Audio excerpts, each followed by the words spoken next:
sehingga kesempatan kita untuk belajar masih terbuka. Dengan demikian biar kita langsung saja di mana materi belajar kita itu melanjutkan pertemuan yang sebelumnya tentunya.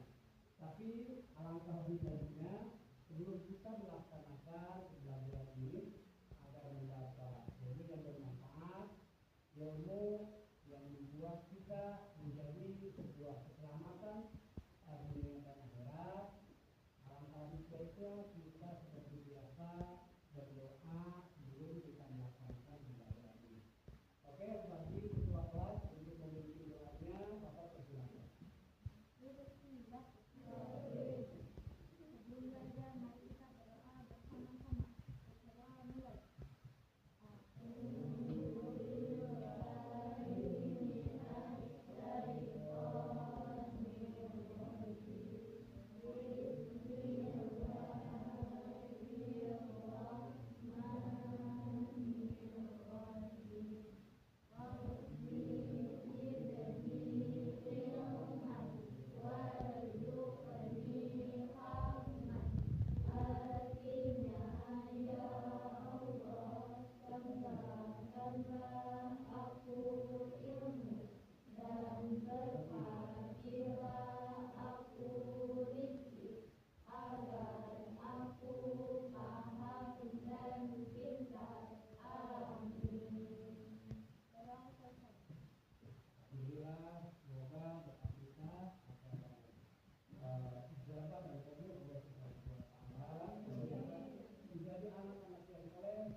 perintah yang sifat mutlak. Artinya tidak berkaitan dengan waktu, tidak boleh dengan tempat, tidak berkaitan dengan apa, dengan usia atau laki-laki perempuan tidak. Jadi ini secara biologis ibadah itu seperti semuanya dan apa.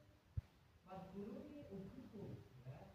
Ingatlah kepada aku, ingatlah kalian semua kepada aku. Dan tentunya uzkurkum, maka aku akan mengingat kalian. Fadkuruni wala takfurun. Dan bersyukurlah kepadaku. Dan jangan sekali-kali kamu menolak atau mengkufuri nikmat dari aku. Jadi alhamdulillah kita semua dikasih kesempatan belajar, kita bersyukur dengan di dalamnya mengingat kepada Allah. Nah, jadi kita ini beribadah sambil manfaatnya buat bahkan di dalam surat Al-Ahzab Allah Subhanahu wa taala juga berfirman menegaskan ya ayyuhalladzina amanu dzkurullaha dzikran katsira. Ya. Yang artinya wahai orang-orang yang beriman. Nah, ini panggilan kepada orang yang beriman, ya, semuanya yang beriman. Yang tidak beriman berarti dirinya kosong. Jadi terima sama Allah. Ya. Ini ada kalimat wahai orang-orang yang beriman, ingatlah kepadaku dzikran katsira. Ya. Dengan zikir yang sangat banyak. Makanya di dalam konteks yang lain ada ibu kota wasila, pagi, sore, kan? Nah, itu istilahnya perintah dari Allah Subhanahu wa taala tentang bagaimana pengertian zikir. Dari di samping lain ada keterangan untuk perintah-perintahnya. Oke, bisa dimengerti? Oke. Biasanya kalau kita zikir setelah yang wudhu, setelah sholat. Alhamdulillah semuanya suka berzikir setelah sholat. Nah, kalau tengah malam biasa berzikir. Bangun kita bangunnya berapa? Paling lambat itu kita bangun harusnya jam 4 atau jam 3 ya. Nah di situ kita akan berzikir kepada Allah. Ya. Nanti bisa di ini. Dicoba ya. Nah, dicoba. Lalu dari pengertian zikir kita langsung saja karena ini mereview apa yang telah kalian catat dan nanti bisa dianalisis dan didiskusikan untuk kedepannya ya setelah ini. Nah di sini ada pengertian doa juga di sini. Ya. Doa itu dari da'a ya. Da'a yad'u. Da'a yad'u. Ya. Doa langsung aja gini ya. Nah, dari da'a artinya kalau secara bahasa doa ini adalah meminta atau memohon. Meminta atau memohon. Itu secara pengertian bahasanya. Kalau zikir mengingat atau menyebut. Kalau doa meminta atau memohon. Kita berapa? Zikir dan doa. Ya. Kita mengingat dan memohon. Kita menyebut dan kita meminta. Nah baru di situ akan ada sebuah kolaborasi yang sangat disiplin. Ada sebuah tatanan cara atau teori atau akhlak ya yang istilahnya yang baik sesuai. Nah di sini tentu dalam doa ini kalau menurut istilah permohonan ya sesuatu yang disampaikan, yang dimohonkan oleh manusia atau sebagai hamba terhadap Allah Subhanahu wa taala sebagai Sang Maha Pencipta ya. Dengan merendahkan diri dan tunduk patuh terhadap perintahnya. Itu jadi ketika kita doa itu harus kita itu ada sifatnya itu tawadu. Lalu kita itu harus di atas perintahnya, ya. Baru kita itu dianggap baik. Ya. Nah, banyak sekali dalam ketentuan doa tentu ada ud'u rabbakum tadarruan, ya. Tadarruan wa khufyah. Innahu la yuhibbul mu'tadin. Kan? Kalau dituliskan. Nah, berdoa kalian kepada Tuhan, kepada Allah Subhanahu wa taala dengan tadoru wa khufya, artinya dengan rendah hati, dan khufya itu dengan merendahkan diri dan suara yang lembut, ya. Suara yang rintik, tidak keras, tidak keras, tidak diam, ya. Jadi ada suaranya, tapi suaranya yang benar-benar yang sangat sopan. Nah, lalu di dalam surat Al-Baqarah Allah Subhanahu wa taala berfirman, "Wa idza sa'alaka ibadi anni fa inni qarib ujibu da'watad da'i idza da'an falyastajibu li wal yu'minu bi." Gitu kan? Nah, la'allahu ya sudun. Wa idza sa'alaka ibadi anni, ketika hambamu datang, ya. Itu di zaman Rasul. Ketika hambaku datang kepada engkau wahai Muhammad, bertanya tentang aku, kata Allah. Wa idza sa'alaka ibadi anni fa inni qarib, jawablah sesungguhnya aku ini dekat. Makanya kita enggak usah doa keras-keras, ya. Enggak usah doa itu kencang-kencang sampai habis suara, ya. Itu dilarang sama Rasul, ya. Karena kata Rasul itu kan sahanilah diri kalian. Karena itu adalah merusak istilahnya terlalu capek, ya. Nah, di sini ada aturannya itu. Karena Tuhan sangat dekat. Fa inni qarib, ya. Qarib, ya. Ini fa inni qarib. Ujibu da'watad da'i dadan. Akulah yang mengabulkan permohonan atau permintaan ketika berdoa, ya. Bagi seseorang yang meminta. Kalau tidak meminta tidak dikabulkan. Ujibu da'watad da'i da'an. Nah, dengan demikian kita harus senantiasa melatih diri, mengupayakan agar kita selalu berdoa kepada Allah Subhanahu wa taala, selalu zikir, ya, dengan sopan dan santunnya. Fal yastajibu li wal yu'minu bi. Dengan catatan fal yastajibu li itu hendaklah mematuhi dan mempercayai, gimana itu? Kita taat dalam menjalankan perintahnya dan kita percaya terhadap akan dikabulkannya. La'allahu ya sudun, agar manusia itu mendapat petunjuk dari Allah Subhanahu wa taala. Langsung saja kita ke manfaatnya. Apa sih manfaatnya dalam hidup kita? Ya. Ada yang tahu manfaat zikir dan doa? Ya. Ayo, jangan malu-malu. Ada yang tahu? Yaitu untuk agar hati kita itu tenang. Ala bizikrillah tatma'innul qulub. Ingatlah sesungguhnya dengan mengingat Allah itu akan menjadikan hati kita itu tatma'in, ya. Tatma'innul qulub. Hati kita itu tidak akan gelisah, tidak akan gundah, tidak akan galau. Tapi hati kita itu akan tenang. Hati kita itu akan nyaman, gitu kan? Juga bisa mengabulkan bisa menimbulkan kesabaran. Jadi kalau kita masih terlalu gerosak-gerusuk, masih belum sabar, berarti kita masih kurang dalam zikir dan doanya. Ya. Contoh kita lagi ada undangan yang hajatan, gitu kan?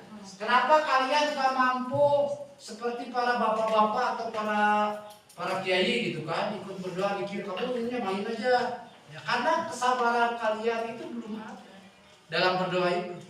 Karena masih jam terbangnya itu masih kurang, ya. Kenapa mereka itu yang bapak-bapak kita, gitu kan, guru-guru kita itu kok bisa tenang dalam zikirnya, santai aja gitu. Nah, karena memang kesabarannya udah. Karena itu efek dari dia membiasakan dalam melakukan zikir dan doa. Lalu menambah pahala dan menambahkan rasa kasih sayang kepada sesama. Dengan kita membiasakan zikir dan doa, maka akan datanglah pahala dari Allah Subhanahu wa taala. Ya, itu otoritasnya Allah. Ya, tapi Allah janji akan memberikan pahala yang besar kepada orang yang selalu mengingat Allah.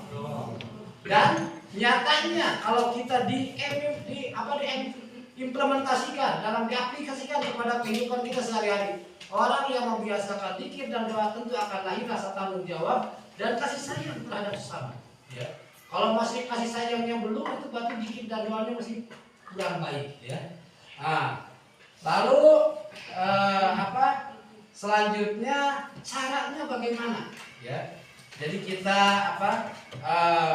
ada di sini pengertian, keduanya ketentuan, ya, zikir dan doa. Lalu ketiga itu manfaat dari zikir dan doa. Nah, keempat ada di sini itu tentang tata caranya, ya, tata cara zikir dan doa. Bagaimana sih caranya yang baik, ya, yang baik? Nah, di sini tata caranya yang baik itu ada dalam jawaban ayat Al-Quran yang tadi. Wadhkuru rabbaka fi nafsika tadarruan wa khufyah. Ya, ingatlah kepada Tuhanmu di dalam hati dengan tadarrur, rendah hati, khufyah itu dan samar-samar. Ya, tidak usah terlalu memperlihatkan. Nah, yang sama satu dengan suara yang lembut, tidak suara yang lantang dan keras.